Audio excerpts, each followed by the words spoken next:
Hello once again from the Prim Reaper. This is a follow-up to the last little series that I wanted to write as a little bit of a separate side discussion about the concept of internalized misogyny or self-hatred.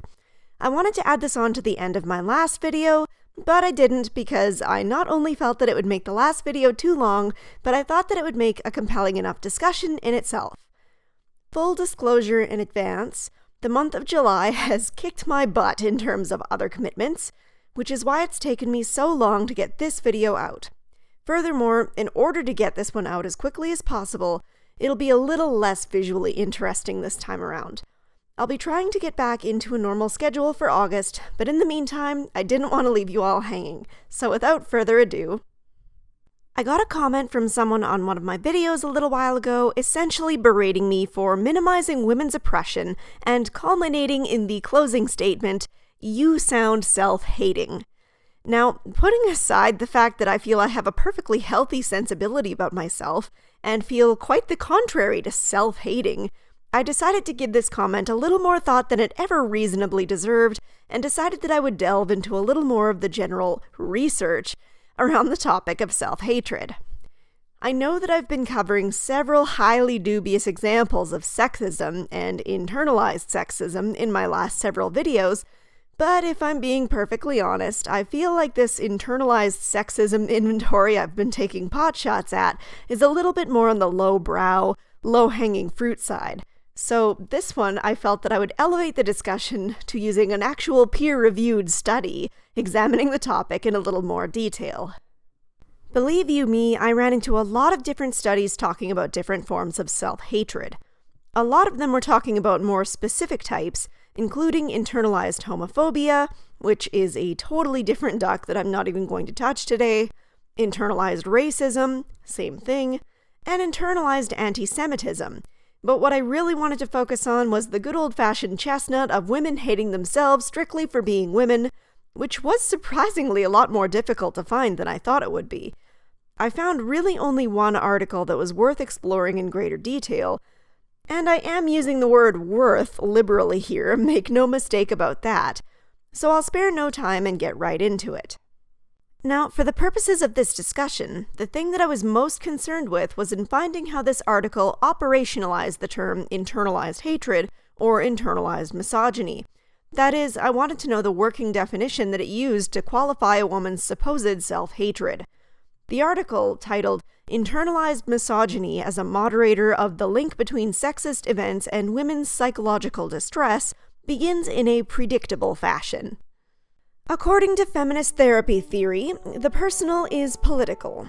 That is, women's personal problems both in the United States and abroad are influenced by the sociocultural and political conditions in which they live and can be conceptualized as reactions to oppression.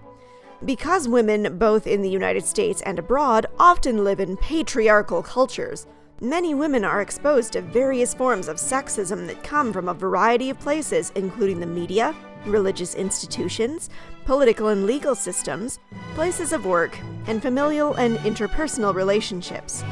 The personal is political posits that sexism is likely to contribute to women's mental health problems directly through experiences of sexist events and through the internalization of negative and limiting messages about being a woman. In addition, feminist therapy theory postulates that internalized sexism may exacerbate or moderate the effects of sexist events on psychological distress. So, women worsting. Big surprise, I'm sure. But some of the really interesting stuff comes when we start getting into how these guys define internalized sexism and misogyny. The first one they settle in on is the idea of self-objectification, or the internalization of sexually objectifying experiences that occurs when women treat themselves as an object to be looked at and evaluated on the basis of appearance. So, hey models, hey fitness buffs, hey women who like wearing bikinis on the beach, hey women who are proud of their body in any way and like to show it off. Did you know that you hate yourselves? I know you might have been under the mistaken impression that you were doing things that you like to do and that made you feel confident about yourselves and attracted the kind of attention you wanted to get, but it's all an illusion drawn over your eyes by the patriarchy. Sorry, you are mindless automatons. I know that us telling you this will clearly make you feel better about yourselves. You're welcome. They also talk about passive acceptance of gender roles as another option indicating internalized sexism. So, good to know they're not exactly pulling punches in here about being firmly against women who prefer traditional lifestyles. And what exactly does passive really mean in this context anyway? Is it better or worse than active acceptance of gender roles? They don't really explain it very well. They just say passive acceptance of gender roles and then unawareness or denial of cultural, institutional, and individual sexism. So, in my mind, putting those together just smacks to me of saying, you are not internalizing the feminist view of being critical of traditional lifestyles, and therefore I will call you sexist. So, when they go on to talk about the distinct concepts of internalized misogyny and internalized sexism, and say that the former is largely mediated by the latter, it really begs the question of how these people think that they can be so certain about these claims, given that there are no doubt a great number of women who proudly embrace feminine gender roles, yes, even the ones that feminists might consider stereotypes, refuse to see sexism wherever they look, or actively seek to self-objectify themselves because they actively enjoy the attention it garners, it gives them more self-confidence, or whatever other reasons they may choose. Alas, they argue quite firmly that internalized oppression in line with these two categories demonstrates a relationship with women's mental health. Now, think about that, and also think about the things that I just said. Do these guys ever wonder if their conclusion is simply, well, mistaken? Like, perhaps if you tell women that otherwise innocent and reasonably innocuous behaviors are indicators of self-hatred, they might start to question some things about themselves.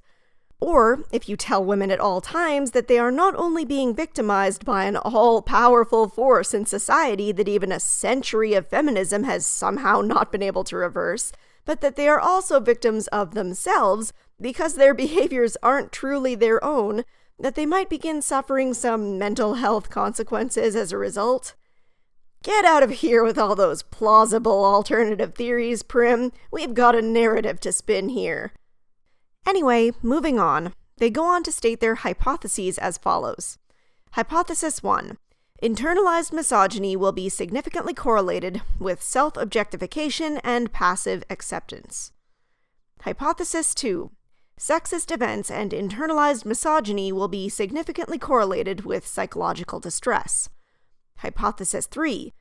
When examined concurrently, both sexist events and internalized misogyny will be significantly related to psychological distress. Hypothesis 4. Internalized misogyny will moderate the relationship between sexist events and psychological distress. Now, I know this looks like they're saying a lot of the same thing over and over again, but, well, yeah. They're kind of just saying the same thing over and over again. Basically, our broadly defined categories of internalized sexism and internalized misogyny will be significantly correlated with our broadly defined categories of sexist events, and also with the totally specific and not at all broad concept of psychological distress. What could possibly be ideologically driven about this study? To clarify what I mean by broadly defined, along with the concepts I've already discussed, some examples of sexist and oppressive experiences they provide are people shouting sexist comments, whistling or making catcalls, or expressing disapproval because they exhibited some behavior inconsistent with stereotypes about their gender. Now, sure, I'd be happy to concede that these behaviors are considered sexist, as long as we also concede that the same behaviors are also often directed towards men, especially the latter one. But does it then follow that they are significant enough to cause psychological distress? That I would draw into question, especially because the definition of that concept can be so nebulous. That being said, let's look at how these authors defined their concept of psychological distress. They said that they used the Hopkins symptom checklist, which includes 5 different symptom categories including depression, somatization, interpersonal sensitivity, anxiety, and obsessive-compulsive. So you can really begin to see what I mean when I say the term is broad. I mean, for Pete's sake, the definition of somatization is the production of recurrent and multiple medical symptoms with no discernible organic cause. So someone could get a stomachache after being catcalled, and they could call it psychological distress. It's absurd. Not only that, but for the purposes of the study, they assessed for psychological distress by having participants indicate how often they felt symptoms such as feeling easily annoyed or irritated and feeling blue during the past several days. Are you serious? Talk about casting a wide net. Anyway, I'm going down a bit of a rabbit hole here. Moving on, they list some of the examples of internalized misogyny they use in this article, and while one of them in particular struck me as being legitimate, that is, it is generally safer not to trust women too much. Because refusing to trust women on the basis of their sex is no better than feminists refusing to trust men on the basis of their sex. The other examples include such banalities as, sometimes other women bother me by just being around, and generally I prefer to work with men. Now, I don't know about you guys, but given that women aren't a hive mind and some individuals in general are more tolerable than others, I can safely say that, yes, sometimes other women bother me by just being around. Sometimes other men bother me by just being around. I know, it's a shocker, but there you go. And having a preference for coworkers? You raging sexist, you! I think the best part, though, is when they talk about the point values from this internalized misogyny scale. Reported alpha for scores on the IMS were 0.88 full scale, 0.82 distrust of women subscale, 0.83 devaluing women subscale, and 0.74 valuing men subscale. Valuing men subscale. There you have it, folks. The next time that someone tells you that feminism isn't about hating men. Anyway, I think you get the general idea of this article. The measures they use all involve questionnaires that confirm their own beliefs of what constitutes internalized sexism and misogyny. They get to claim that psychological distress constitutes maybe not quite every conceivable condition under the sun, and then they get to claim that such rigorous testing methods provide empirical support to validate feminist psychologists' social justice efforts aimed at eradicating sexism. All snarkiness aside, it's important that stuff like this gets called out, challenged, and that alternative theories are provided. After all, this is a piece of peer-reviewed research and can be put forth as a legitimized example that women hate themselves for simply holding traditional gender views, or God forbid, for valuing men. These are the same sorts of people who would argue that grid girls and booth babes hate themselves and petition for their removal, all the while said women cry out in defense of their jobs and their ability to choose how to lead their lives.